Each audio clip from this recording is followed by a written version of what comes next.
नमस्कार शेतकरी मित्रांनो, कृषी कल्याण यूट्यूब चॅनलमध्ये सर्व शेतकरी बांधवांचं हार्दिक स्वागत आहे।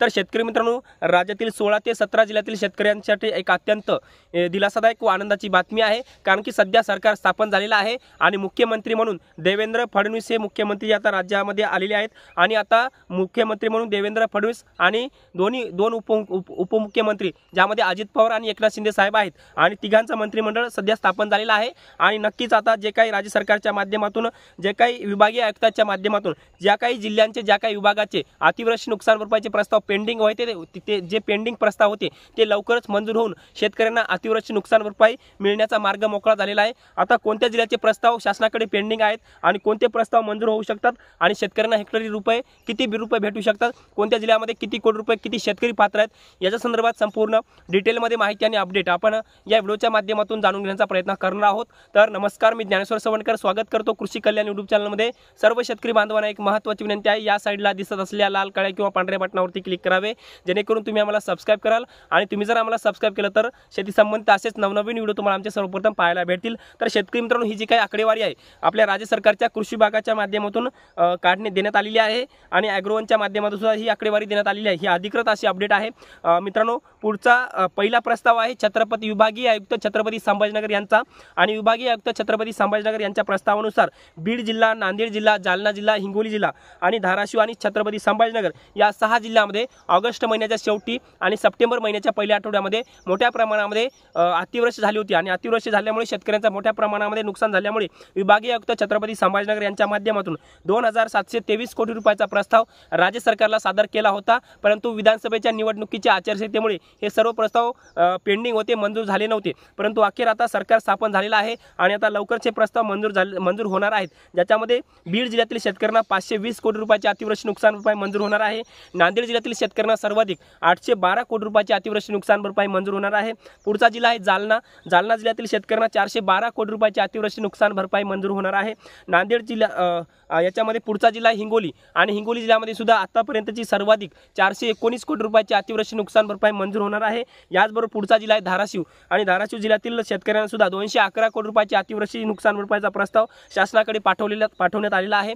याचबरोबर 6वा जिल्हा छत्रपती संभाजीनगर आणि छत्रपती संभाजीनगर जिल्ह्याचा सुद्धा 234 कोटी रुपयाचा सुद्धा राज्य सरकारच्या माध्यमातून हा प्रस्ताव मंजूर केला जाणार आहे। तर शेतकरी मित्रांनो, याच्या व्यतिरिक्त आपण जर पाहिलं तर विधानसभा निवडणुकीच्या आचारसंहितेपूर्वी आपण जर पाहिलं तर परभणी जिल्ह्यामध्ये जवळपास 5.5 लाख शेतकऱ्यांना 548 कोटी 59 लाख रुपयाचा प्रस्ताव मंजूर झालेला होता। त्याच्यावरती शेतकऱ्यांना केवायसी सुद्धा करण्याकरिता सांगण्यात आलेलं होतं आणि ज्या शेतकऱ्यांनी आपली अतिवृष्टी नुकसान भरपाईची केवायसी पूर्ण केलेली आहे अशा सर्व शेतकऱ्यांच्या खात्यामध्ये हे नुकसान भरपाईचे पैसे परभणी जिल्ह्यामध्ये वाटपाला लवकर सुरुवात होणार असल्याची माहिती परभणी जिल्ह्याचे जिल्हाधिकाऱ्यांच्या माध्यमातून ही माहिती देण्यात आलेली आहे। पुढचा जिल्हा आहे लातूर आणि लातूर जिल्ह्याचे 2 प्रस्ताव होते, त्याच्यामध्ये मोठा प्रस्ताव होता 384 कोटी 14,38,000 रुपयाचा, तो प्रस्ताव मंजूर झालेला आहे। आणि पुढचा बीड जिल्ह्याचे 2 प्रस्ताव होते, त्याच्यामध्ये पहिला प्रस्ताव 54 कोटी 62,98,000 रुपयाचा मंजूर झालेला आहे आणि दुसरा प्रस्ताव 520 कोटी रुपयाचा राज्य सरकारकडे पेंडिंग आहे आणि तो लवकरात लवकर मंजूर होण्याची शक्यता सुद्धा कृषी विभागाच्या माध्यमातून सांगण्यात आलेली आहे। मित्रांनो, पुढचा प्रस्ताव आहे विभागीय आयुक्त नागपूर यांचा प्रस्ताव आणि विभागीय आयुक्त नागपूर यांच्या प्रस्तावानुसार राज्य सरकारकडे 64 कोटी 4 लाख रुपयाच्या अतिवृष्टी नुकसान भरपाईचा प्रस्ताव राज्य सरकारकडे नागपूर विभागाचा प्रस्ताव पेंडिंग आहे, ज्याच्यामध्ये वर्धा जिल्ह्यातील शेतकऱ्यांना 2 कोटी 83 लाख रुपये, नागपूर जिल्ह्यातील शेतकऱ्यांना 24 कोटी 48 लाख रुपये, गोंदिया जिल्ह्यातील शेतकऱ्यांना 26 कोटी 29 लाख रुपये, भंडारा जिल्ह्यातील शेतकऱ्यांना 10 कोटी रुपये, वर्धा जिल्ह्याचा दुसरा प्रस्ताव आहे 41,48,000 रुपयाचा, तो म्हणजे ऑगस्ट महिन्यामध्ये अतिवृष्टी झाली होती वर्धा जिल्ह्यामध्ये, त्याच्यामध्ये वर्धा जिल्ह्याचे 2 प्रस्ताव ऑगस्ट आणि सप्टेंबरचा, त्याच्यामध्ये ऑगस्टमध्ये 41,48,000 आणि दुसरा आहे सप्टेंबरचा 2 कोटी 83 लाख रुपयाचा। हे प्रस्ताव सुद्धा नागपूर विभागीय आयुक्त नागपूर यांच्या माध्यमातून शासनाकडे पेंडिंग आहे। पुढचा प्रस्ताव आहे पुणे जिल्ह्याचा आणि पुणे जिल्ह्यातील शेतकऱ्यांना 10,73,000 रुपये, धुळे जिल्ह्यातील शेतकऱ्यांना 18,75,000 रुपये, नंदुरबार जिल्ह्यातील शेतकऱ्यांना 41,52,000 रुपये, याचबरोबर नाशिक जिल्ह्यातील शेतकऱ्यांना 21,82,000 रुपये, पुण्यश्लोक अहिल्यानगर म्हणजेच अहमदनगर जिल्ह्यातील शेतकऱ्यांना 24 कोटी रुपये, याचबरोबर जळगाव जिल्ह्यातील शेतकऱ्यांना 57 कोटी 1 लाख रुपये। मित्रांनो, आता हे सरकार स्थापन झालेलं आहे, मुख्यमंत्री म्हणून देवेंद्र फडणवीस यांची निवड करण्यात आलेली आहे आणि उपमुख्यमंत्री म्हणून अजित पवार आणि एकनाथ शिंदे या तिघांचं मंत्रिमंडळ सध्या स्थापन झालेलं आहे आणि लवकरच या अतिवृष्टी नुकसान भरपाईचे प्रस्ताव शासनाच्या माध्यमातून प्रस्ताव मंजूर होतील हीच एक माफक अपेक्षा आहे। आणि याच्या व्यतिरिक्त याच्या अगोदर राज्य सरकारच्या माध्यमातून ज्यावेळेस मुख्यमंत्री एकनाथ शिंदे होते त्यांच्या माध्यमातून असं सांगण्यात आलेलं आहे की आम्ही अतिवृष्टी नुकसान भरपाई मदत शेतकऱ्यांना दुप्पट देऊ, ज्यामध्ये जिरायत पिकासाठी जुनी मदत 6,800 रुपये होती ती आम्ही वाढून 13,600 रुपये केलेली आहे। त्याच पद्धतीने यावर्षी सुद्धा हीच या पद्धतीने वाढीव दराने मदत आम्ही देणार।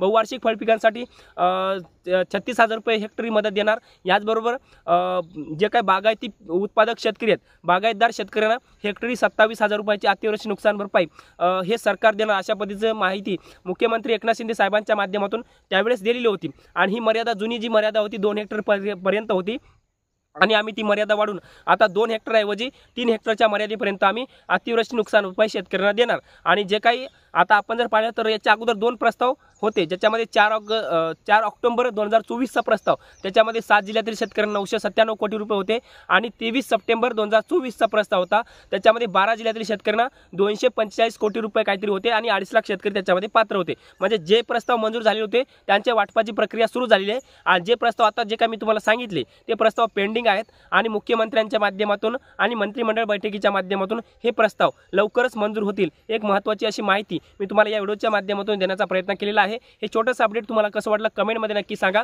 आणि अतिवृष्टी नुकसान भरपाई संदर्भात तुमचे काही प्रश्न असतील ते सुद्धा कमेंटमध्ये नक्की लिहा। तुमच्या कमेंटचे उत्तर आम्ही नक्की देण्याचा प्रयत्न करूया। तुर्तास इथेच थांबतो, तोपर्यंत आपल्या सर्वांचे मनापासून धन्यवाद।